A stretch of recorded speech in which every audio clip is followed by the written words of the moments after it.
I wrote this blog.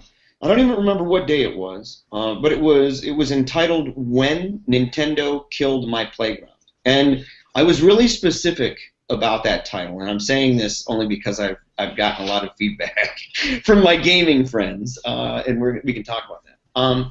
But I named it that way because I didn't want to say how Nintendo killed the playground. Right? I felt that how Nintendo killed the playground is such a ridiculously general statement that, I mean, it's worthless. It's worth only sensational value. So I said, when Nintendo killed my playground, it's anecdotal. It's admittedly so. It's under the category Dear Diary on PaleoRadio. And that's one thing that I do, where I just write something from my heart that would be more of a diary submission that has to do with my thinking through certain ideas and saying you're welcome to check out my diary entry. But the piece was nothing more and nothing less than this. It was a story about what it was like growing up on St. Mary's Lake in Battle Creek, Michigan, in a neighborhood full of boys that always played outside, that trampled the flower bed with our bikes of our neighbor, Mr. Carter, or playing basketball on these, we had 2 basketball hoops that we were always playing on, or making an underground fort. And then how when Nintendo came out, we bought a Nintendo, we got them for Christmas, and life became an indoor sport. And then I go through and I begin questioning to what degree technology has impacted different behaviors that humans have been accustomed to doing for a very, very, very long time.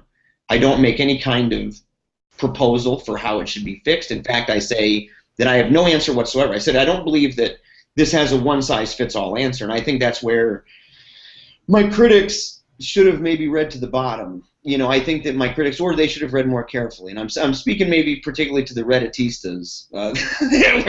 Dude, I'm saying this at my own detriment, dude. The folks from Reddit are a wily bunch. They're ruthless. But I think if they would have noticed that and said, hey, there's no recommendation. There's not a one-size-fits-all answer here, obviously. I'm not looking for a place where Swiss Anabaptism sets in and is trending across the country. But I think that there's a reasonable debate to be had with the public at large, where it leaves academic circles and it goes into the public at large, talking about the role of technology in our everyday affairs, ranging from things like children playing outside as one example, to also how we learn as humans. Are we better learning visually with electronic mediums? Is that a way that's been proven effective for the way that we learn and process thought? Also, down to being on a dinner date with some people, and everybody's sitting there rather than talking with the people they're eating with.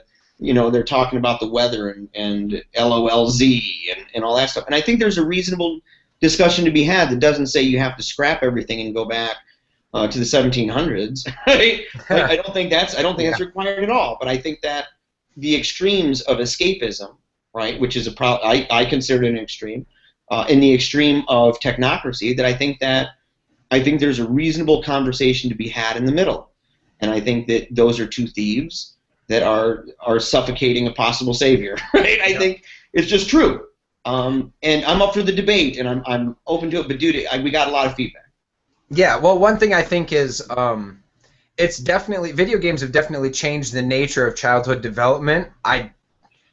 I don't know if it's really changed the nature of childhood development entirely in a negative way. For instance, self-esteem. Kids back in the day in the playground that didn't have the escapism of being kind of a hero on their video game system, where you're gonna get the princess, you're gonna save the girl, you're gonna get those satisfaction centers in your brain firing for competition and competitive reasons too. Some of those people can't do that physically out in the playground. And that is I think it's kind of a time where you really, physical prowess was really the only way of experiencing things around you and expressing yourself. And video games gave a chance to people who might not have been the most physically gifted a chance to still be the hero, still be the person who contributes in a way and competes. And I think there's something to that that's important, that is required. But like you said, there's definitely middle ground here. I'm someone who unplugs. I take my dog out on walks for 2 hours without my phone. I leave it at home and just ditch it. My parents, when I go home to eat, we all sit together and eat at the table still, and my mom has a basket that we all put our phone in. and you put your phones off and you set them in the basket. You don't touch your phone until you're done eating. Right. The other way we did it was if you're going out to eat with your friends, everyone turns their phone upside down and sets them on top of each other. First person to touch their phone should pay for dinner for everybody. If no one touches it, then you're good to go. That's an incentive to fight back the escapist feelings that we have. Because honestly, cell phones and technology fire those teeny little dopamine centers in our brain that satisfy us and give us a little kick. Ooh, I got another like on Facebook. I know. Right. Ooh, piece of candy. Ooh, piece of candy. And it's the same. That's how it works. And so people want to have those little centers fire all day long. And next thing you know, you didn't know what was going on around you. So there is middle ground, as you said. We're not suggesting going back to times of Amish people, and we're not suggesting to put cyborg equipment on our bodies. We're saying somewhere in the middle, there's an area where we can all get along and have times to escape via reality and via technology. You know, here's a middle ground. I have a friend named Paul, and Paul came over to the house. He was actually the first person to bring this up to me. He goes, "We must have words." Like he was quite obviously upset about what I wrote, and we got into this discussion about it. And he wanted me to read something that really reflected his experience as a young person, because I began that piece with my experience as a young person with technology and saying that this has informed a lot of my dissent and discontent. And so he sends me to this piece, and he talks about a man who, and if I remember correctly, it was the guy who dominated Jeopardy, right? The guy who just was amazing, and he just won over and over and over to Jeopardy. Keith, what's his name? I don't know. Ken Jennings? Yeah. Was it Ken Jennings? I don't know. Ken Jennings. Right, but this is a Jeopardy guy, and he's uber smart, but he's one of those who, he was bullied on the playground. He was the kid swinging by himself if he was lucky, right? And that he always lost. He was never picked for the games.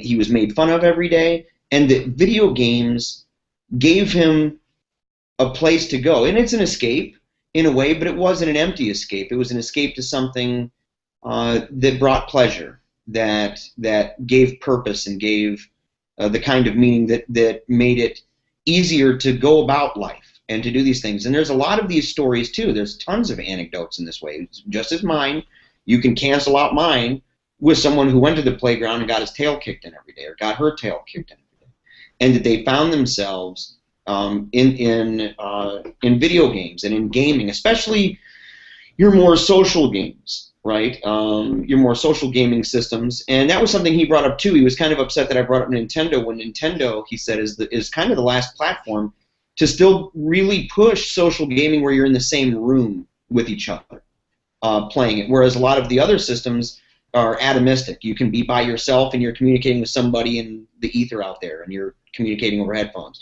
And that's the kind of groupishness you have with other platforms.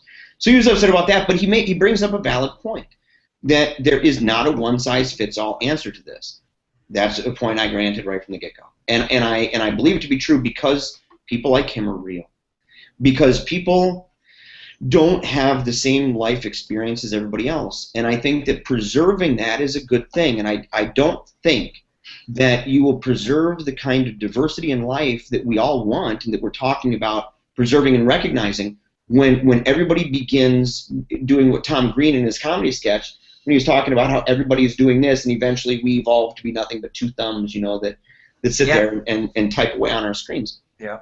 And I think that having this conversation in a way that gets beyond, well, you're just a crotchety old man, or, oh, you're just a technocratic young kid, that getting beyond that and having a reasonable discussion about the role of technology in culture and customs and courtesies and stuff, I think is totally reasonable. And I think it's timely. I don't think it's too late to talk about it, because there are tons and tons and tons and tons of people alive who first of all have lived through the transition with technology, and number two, there's tons of people around the world who have yet to see technology impact their societies. They're still at the cusp of this. They're still predating that influence. And so even for their sake, maybe it would be a good conversation to have. Or else are we going to look at them and say, dude, when you thrust in, it's just there's no going back ever on anything. right? It's just deterministic to the core. It's over, don't resist. Yeah. Like, is that really what we're telling the rest of the world that's behind on this stuff?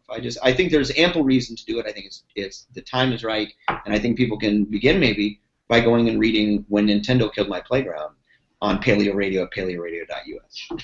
It's a good place to start. There you go. Hey, I think just one last note on it, too. I think there's something to saying that it's about designating certain actions out of the day that we must do together as a family or in groups where you can designate the time to unplug. If it's I think the way I have, I'm not saying I'm a perfect person, right? But I think the way I have it is pretty reasonable. Where when I eat, I don't do anything with my phone. It doesn't matter if I'm eating in my room. I just don't mess with my phone. When I eat with my family, my phone is gone. When I go out to take my dog for a walk once a week, I choose not to take my phone with me, and I just go out into Wilcox Park and play around. For kids, it could be a Play 60. You have 1 hour a day where you go outside, you just do whatever, 1 hour. That's it. It's just an hour, but you got to do something other than be on electronics. And then you can come right back in and jump on whatever you want to.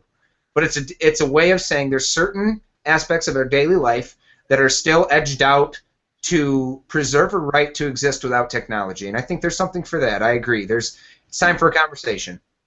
And I encourage people, I know that a lot of the things that I'm saying and that in my article, and I think if they read it closely, like I said, if the technocrats and if the Redditistas and the gamers, if they read it closely, I think that they'll find that I use language carefully, and that I'm with them, that I'm not opposed to it, that I think that there's a place for all things, and I think that keeping the diversity of our environment and our habitat, I think that's a good thing, and I don't know what the future of that is in a world where we're always being poked by friends far away. I just don't know.